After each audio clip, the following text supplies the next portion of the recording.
What's good, everyone, and welcome back to another reaction video. And today we're reacting to Food Theory. This guy is killing pizza places one bite at a time.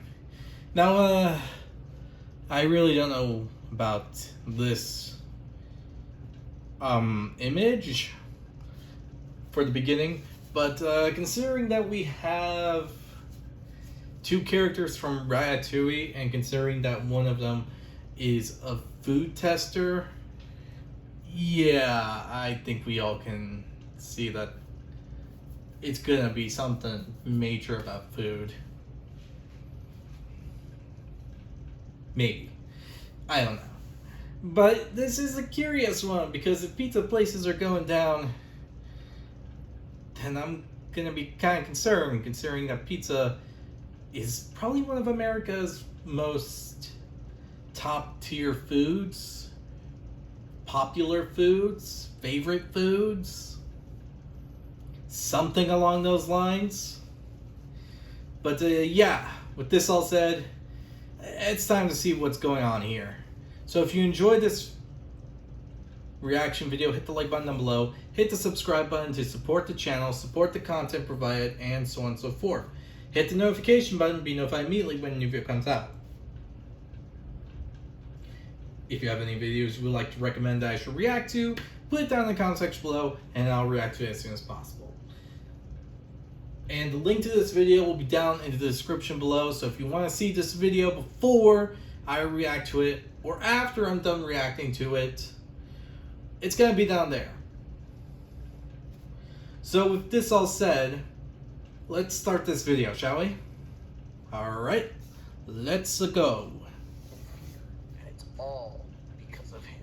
Come on, don't stand in front of my business. Let me be clear. Whoa! Actually, this gets pretty heated, so I'll just give you the clip notes. Bleep, bleep, bleep it, bleep, your pizza sucks.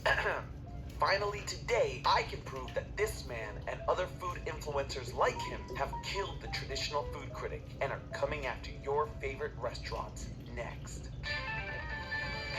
Hello, Internet. Welcome to Food Theory, the show that's 5 stars for any palate. I don't know about you, but being a food critic...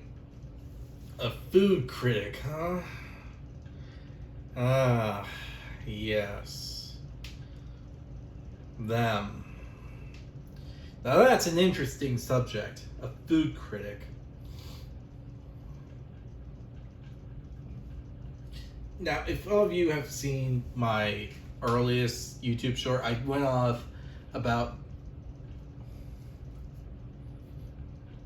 a meal I had for lunch one day. It was Five Guys, and I went on and explained all the stuff that I had and whatnot. I didn't really show the food, but I'm gonna be honest with you, it was one of my least favorite meals for a lunch. It actually made me a little sick the day after. Anyway, yeah.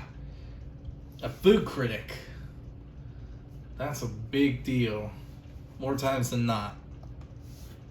Critic always seemed like a dream job to me. As someone who loves to eat and experience different restaurants, getting paid to talk about them was right up there with being a Power Ranger when someone asked me what I wanted to be when I grew up. But nowadays, everybody's a critic. Food influencers have it easier and easier to build a following that can make or break restaurants. Take the video from the opening as an example. That fight was between the owner of Dragon Pizza in Somerville, Massachusetts, and Dave Portnoy, host of the One Bite Pizza Reviews and the outspoken owner of Barstool Sports. Since 2015, Dave's been on a mission to taste and rate every pizza shop he can find, and his off-the-cuff, chaotic reviews have become a go-to for diehard pizza fans. And just to be clear, he doesn't actually review them in just one bite. Regardless, his influence in the pizza space has brought about a whole app where pizza heads can rate and review pizza. But Dave's reviews are the focal point of the brand. They don't call him El Presidente for nothing. But El Prez isn't the only food reviewer who's gotten criticism from the restaurant community. Over the years, there's been a slew of influencers who've been accused of biting the hand that literally feeds them. Even relatively wholesome creators like TikToker Keith Lee raised the hackles of certain restaurateurs. The problem is, unlike the food critics that came before, there's no rules that these influencers have to follow. Their reviews can change from one day to the next, and it can lead to restaurants dealing with rabid fans, review bombs, and even having to close down for good. So my goal today is to dig in to see if these professional...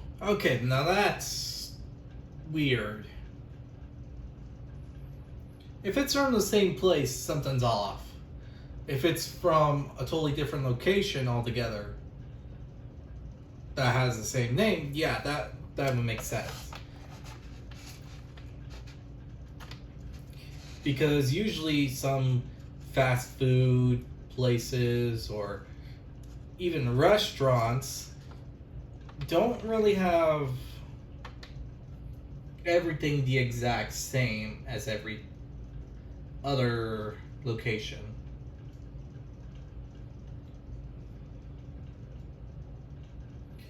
Like, for example, you go to a McDonald's that you know down the street. You had it for a very long time. And then you go to a different McDonald's like another town or city away, and bam, their stuff is either more greasy, less greasy, or something else that's different from the one next to your house.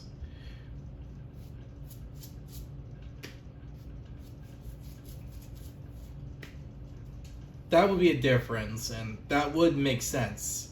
As long as you clarify of the location of which one it is. If you're saying in general, then yeah, that's not entirely correct, since, again, each location that a franchise has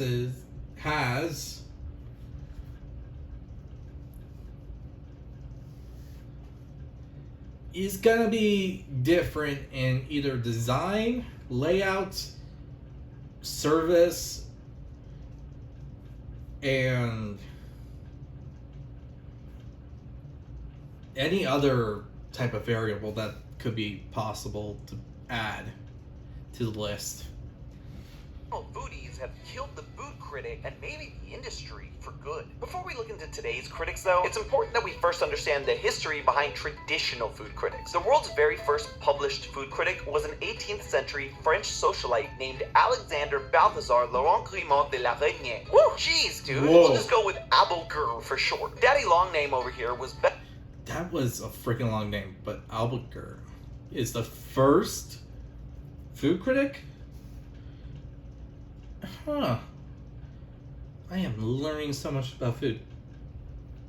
Corporations these days. Was best known for his 8-volume La Manche des Gourmands, a series of critical restaurant guides that paved the way for future foodie journalists. But in his time, food journalism was intended solely for the wealthy. Those upper-class diners made the perfect market for the Michelin Guide in the early 1900s, a topic we've talked about before. But for the average Joe, dining out wasn't an affordable luxury. It wasn't until post-World War II that the world of dining became accessible to the common eater. And that is where the modern food critic came to be. In 1957 with Craig Claiborne, the food writer at the New York Times. He was the first culinarily trained critic and introduced the 4-star rating scale food journalists still use today. And let me tell you, he did not take his responsibilities to diners or chefs lightly. He had a set of rules that he followed in order to give the most objective review possible. First, he'd never eat at a place just once. He'd have at least 2 or 3 meals before judging. Second, he established the modern practice of dining anonymously to ensure he received the exact same experience as the average diner. Food critics who followed in his footsteps also went to great lengths to conceal their identities by wearing disguises, paying with credit cards under fake names, even taking notes in the bathroom between bites. Sure, that's less conspicuous, taking a bite and running to the bathroom and coming back and doing it back and forth, but anonymity. And finally, he refused to eat for free at any of the restaurants he wrote about, paying for each of his meals with a stipend from the paper to avoid any advertising in his column and keeping himself honest. These weren't just his rules either. They became the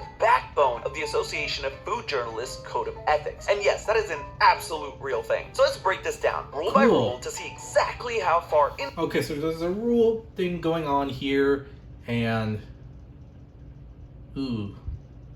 I hope that did not blur it out. Basically, there's a rule system. And that's very admirable and all that. And very interesting. So, they need to have more than one meal. 2, they have to basically come in disguise, not alert people that they are them. Go to the bathroom here and there in a non-suspicious ratio or anything like that, I guess.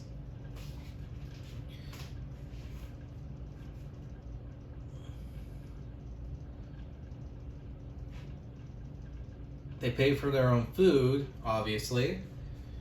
I don't understand why someone would not pay for their own food. That's kind of dumb if they decide not to pay for their own food. But yeah.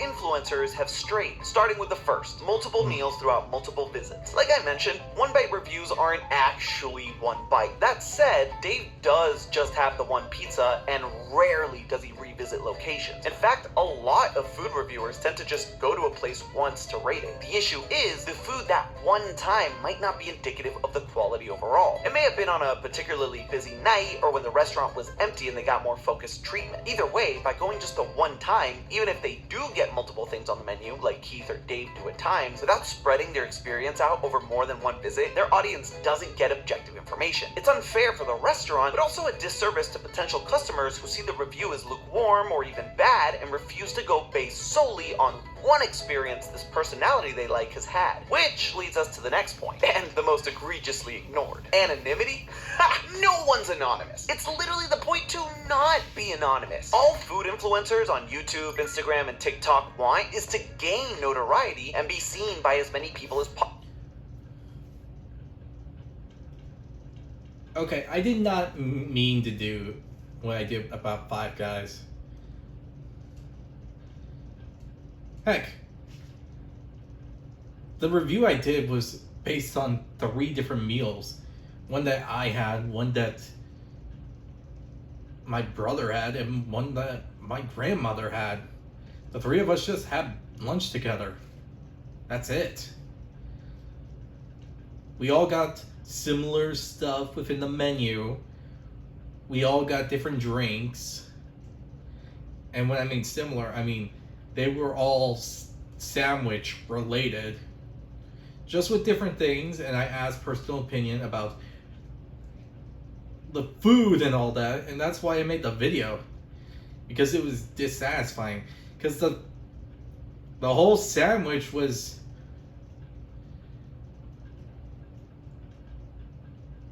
as big as a large cup, like the top part of a large cup that you get from Five Guys and all that. And that's not really big. It's like yay big and all that. And I did ask about the fries, and then both my grandmother and my brother just literally admitted that it's all soggy and wet and salty.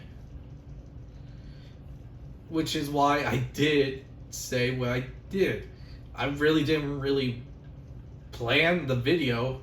It just came to mind.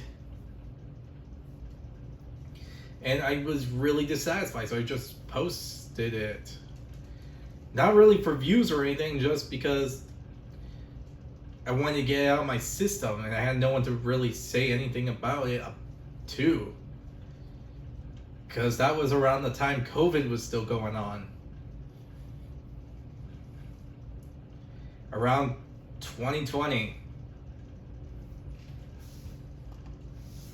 possible. It's how they go about making a living if they're serious about the profession. This isn't something I'm calling out as a bad thing in and of itself, necessarily. By all means, make your paper, boo-boo. The problem stems from why Mr. Claiborne and other food critics in the past wanted to be anonymous. It prevented any special treatment that might influence the preparation of the dish and affect the overall result of the review. When it comes to Dave Portnoy, he is very vocal about the way he likes his pizza, to the point that some locations will prepare a pizza uniquely to his taste when they learn he'll be visiting them. As a result, he may give them a review that may be inflated because the pizza he ate happened to be just how he likes it. But that's not the only thing that comes with the lack of anonymity, because it's not just the restaurants you have to take into consideration here, it's all the followers too. After all, what influencers want more than anything is to go viral so they can gain as many as they can. And going viral is big for business, not just for the food influencers, but restaurants too. Take Dave's One Bite reviews. Through them, he's raised over $41 million to help small businesses during COVID. But even with that, not everyone feels his platform is good for local pizzerias. Obviously, there's the owner of Dragon Pizza, but also last year, Slate likened Portnoy to a pizza mafioso after speaking with a handful of owners that received official One Bite reviews. According to them, with Dave's massive influence, a good review could bring untold fortunes, but a bad one could be a recipe for bankruptcy. Thoughts of his impromptu visits are the stuff that keep pizza makers, or pizza YOLO, up at night. Which is funny, because that's usually my response when someone asks if I want pizza. Pizza?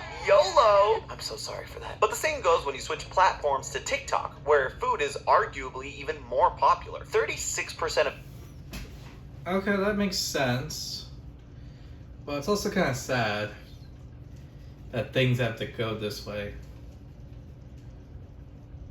It's kind of why I don't really share my name or face.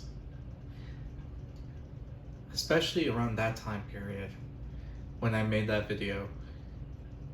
I kind of forgot the day and year that I did it. I think it was 2020, 2021. One of those years. I'm leaning more towards 2020. Because I remember it being cold around that time period. But yeah.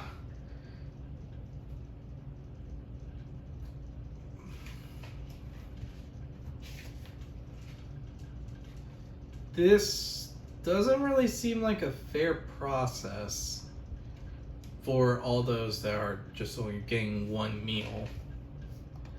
Of TikTok users have visited or ordered food showcased in videos about restaurants. And 35% have actually gone so far as to travel out of state to patronize TikTok recommended eateries. And if you don't believe me, just ask any of the restaurants experiencing the Keith Lee effect. Yeah, TikToker Keith Lee's reviews are so influential that he's got an effect named after him. Basically, good reviews by Lee translate into huge upsurges in business. I'm talking up to 200 more orders per day. This kind of influx of traffic can really save an independent restaurant as droves of fans go out to patronize the spot. I actually saw this firsthand when I hit up a local joint I love that Lee, Keith, not the film theorist, posted about the day prior. What's wild to me is that everyone in that line was intent on having the same exact order as Lee, going so far as to not look at any menus and just placing their phones with Lee's TikTok in the face of the waitstaff. Now, the Keith Lee effect is largely considered a good thing by those who have experienced it. Even restaurants that were forced to shut down temporarily due to not having the supplies they needed to match the sudden demand created by Lee's video agree that his positive reviews were worth the temporary headache. And with positive reviews having the potential to be jet fuel for a business, it stands to reason that negative reviews could likewise have drastic repercussions, driving them into the grave instead of into the foodie stratosphere. But is that actually the case? Luckily, we've got data thanks to Dave's One Bite Pizza app. You see, in addition to keeping track of the aggregate of all the Stoolies ratings within One Bite, the app and website keep Portnoy's numerous reviews on record in one easily accessible list. A list that I can painstakingly use as a cross-reference to find businesses that have gone belly up. If there's any correlation between his negative reviews and the longevity of a business, this would be the smoking gun. So I set off to spread my sheets. I heard it, I'm moving on. Now, Dave's had over 1,000 One Bite reviews at this point, and I'm gonna be honest, that's a lot of restaurants to confirm are still up and running. So instead of doing the full 1K, I've decided to limit my data set to the 50 worst reviews Dave has ever given. Additionally, since we're talking primarily about the well-being of independent restaurants, I substituted out any chains, pop-ups, or sports stadium concession stands on the list. This left me with 50 pizza joints that failed to impress Portnoy Illinois with ratings ranging from 0 to 4.1. And of those, a total of 15 are no longer in business, making for a 30% failure rate. That's above par for national averages, until you take into account when those restaurants closed. Most of them shut down due to the pandemic, not negative reviews. In fact, some of One Bite's most viral takedown targets are still in business. For example, Dragon... That makes sense, I guess. You can't really judge places closing due to COVID. COVID was a rough time for everyone. Businesses, people, everyone. So it kind of makes sense why you can't really fully count those, since a lot of them just closed not due to people not coming, but because people from the restaurant or food place or whatever you want to use as a term for it, they just had to close because they couldn't fully support themselves. And that's a really rough thing to go through. Dragon Pizza experienced record demand with lines around the block in the aftermath of Portnoy's curse-laden review. But just because their reviews don't necessarily shut them down doesn't mean reviews as a whole don't. In all my research into this, I found one consistent thread between businesses that directly fail or struggle due to influencers. And that's when a review incites review bombing on Yelp and Google. Because really, Yelp and Google reviews are the ones that matter. These ratings affect search rankings and sway the opinions of eaters weighing their options on DoorDash and Uber Eats. A 2020 study found that early reviews on Yelp and TripAdvisor could make or break a restaurant, especially if those reviews were negative. Unfortunately, a lot of the negative reviews have nothing to do with the actual taste of food. Instead, they're the result of an influencer's audience feeling morally slighted by a business. Take, for example, the vegan restaurant Earth to Us, which was torpedoed by a mob of negative reviews after the reviewer Mr. Chime Time posted he experienced an exceptionally poor service. This led to a wave of false reviews made by his audience parroting his talking points, and even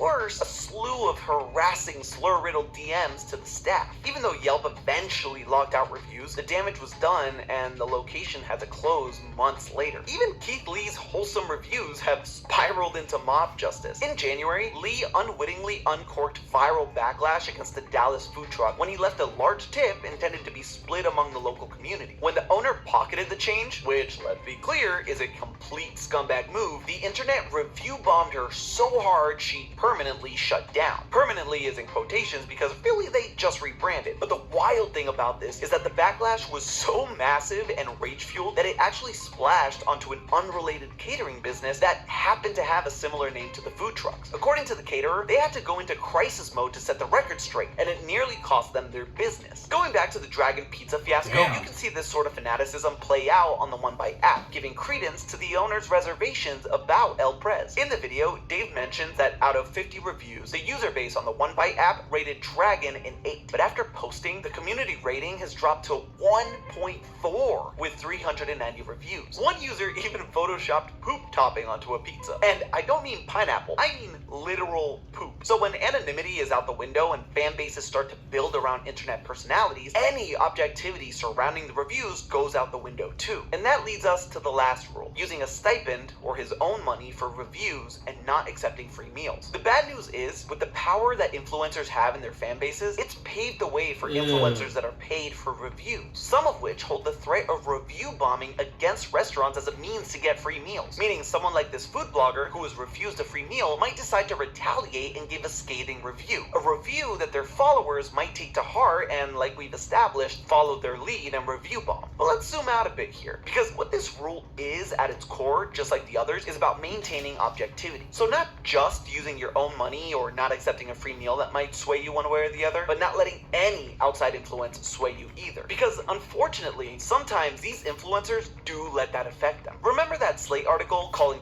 Yeah, that is by far the scummiest thing one person could do. Go ahead and use reviews against a business. Honestly, it's not a very popular one, and the fact that someone would abuse it is kind of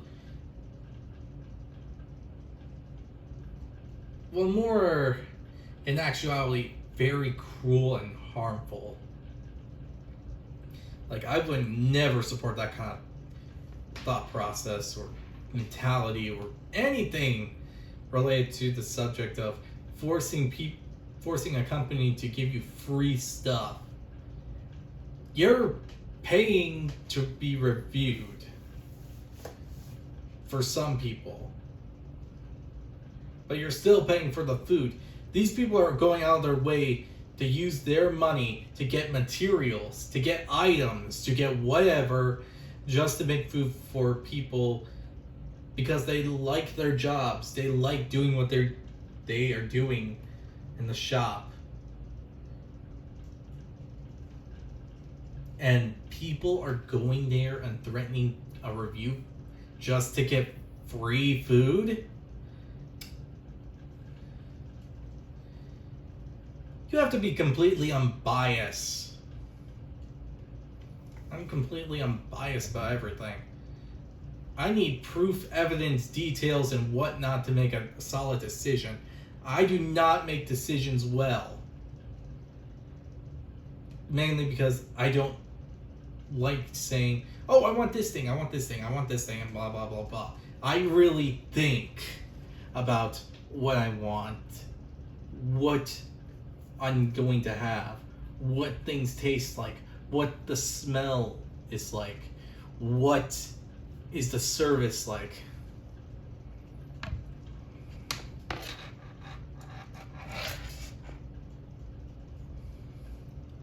This is just abuse of power. Calling Portnoy a pizza mafioso? Well, in retaliation for talking with Slate for what he deemed a hit piece, Portnoy re-ranked one of the featured pizzerias significantly lower, from a 9.1 originally to a 7.3. A 7.3 is still a solid score, don't get me wrong, but this is a prime example of how these food influencers can be a problem. They can just go back and give a worse review to a place just because they don't like them. Not only that, it gives influencers like Dave more views on these videos, so they tend to lean into the drama. This is ultimately one of the reasons that it's fair for small businesses to be apprehensive of the rise of influencer critics. They aren't held to the same professional standards as the critics of yesteryear, and instead, their reviews are built for a medium that's inherently snappier and more sensational. Plus, when views matter more than anything, they're more likely to lean into drama and confrontation to gain more viewership. After all, people on the internet love a good fight. Once again, despite having less reach, old school food journalists took their responsibility more seriously. That's why there used to be a professional code of ethics in the industry. And within that code, there was this guideline for negative reviews based off of Claiborne's rules, which went, quote, negative reviews are fine, as long as they're accurate and fair. Critics must always be conscious that they're dealing with people's livelihoods. Negative reviews, especially, should be based on multiple visits and a broad exploration of the restaurant's menu. Ironically, this association disbanded in 2020, the same year that TikTok set the stage as the new frontier for food journalism. In many ways, the internet further democratized reviews, because while food critics like Claiborne did make food journalism accessible to the masses, they still had the gatekeepers of newspaper publishers. Now, anyone can be a critic, and any review can go viral. Today's reviewers are a brand in their own, a far cry from the anonymity and objectivity that food critics used to strive for. There's no guardrails to keep influencers' reviews in check. In fact, it's become less and less about the food itself, partially because the influencers don't necessarily have the trained palates that traditional critics did, but also because visuals are everything now. Studies have found that social media viewers naturally favor gimmicky or visually appealing items over the actual taste. So fundamentally, reviews are approached from different criteria. And when it comes to positive or negative reviews, at the end of the day, they should balance out as more people review a place, each with their own subjectivity. But this is where you come in. Just like traditional critics never base their reviews off of one visit, you shouldn't base your opinion off of just one influencer, because they're judging things that they value, which may not be the same for you. Instead, you should expand your horizons to see what multiple influencers say and see what commonalities their reviews have. So what this means for you is, yeah, the days of the objective food critic are most likely in the past, especially when there's no guardrails to keep influencer critics in check. But there is a lot of good that comes from thousands of people getting a say now. Small businesses have a way better chance of being found and succeeding. Bad or unethical businesses are more likely to be caught and shut down. And more people can be exposed to more good food that they otherwise wouldn't have been able to know about, especially when it comes to restaurants from outside of their city or state. But now, more than ever, you as a consumer need to be a traditional critic to the influencers and be objective. So there you have it. Food influencers may have killed the critic, but the restaurant industry is alive and well thanks to them. But hey, that's just a theory. A food theory. Bon appetit. And hey, did you know that Grubhub has lore? Yeah. Huh. Okay, that's a fair point, with that said. But I can say that no one should really abuse their power when it comes to it.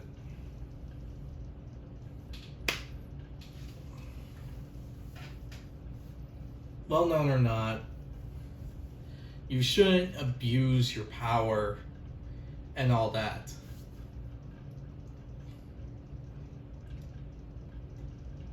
When it comes to making reviews, because the livelihood of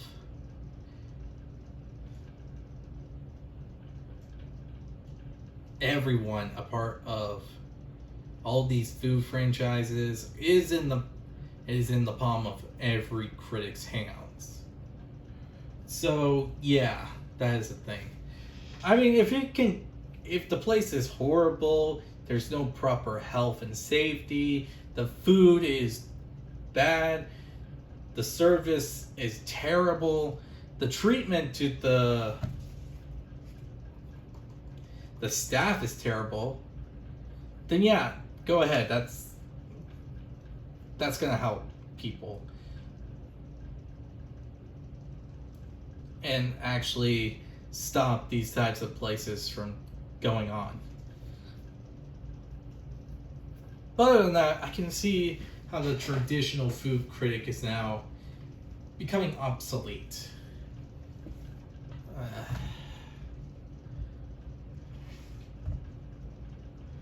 Oops, I did not mean to do that. Anyway, I hope that you enjoyed this video. If you did, hit the like button down below, hit the subscribe button to support the channel, support the content provided, and so on and so forth. Hit the notification button to be notified immediately when new video comes out. And yes, other than that, I hope you all enjoyed this video. Tell me what you think about the whole food critic thing in the comment section below as well, since I would like to hear your opinion about all these TikTok, social media, and other sources when it comes to food critics. I would really like to hear your opinion on the matter. This is an interesting subject to go on about. So yes, with all this said, I hope you all enjoy, and I'll see you all in the next video. Bye!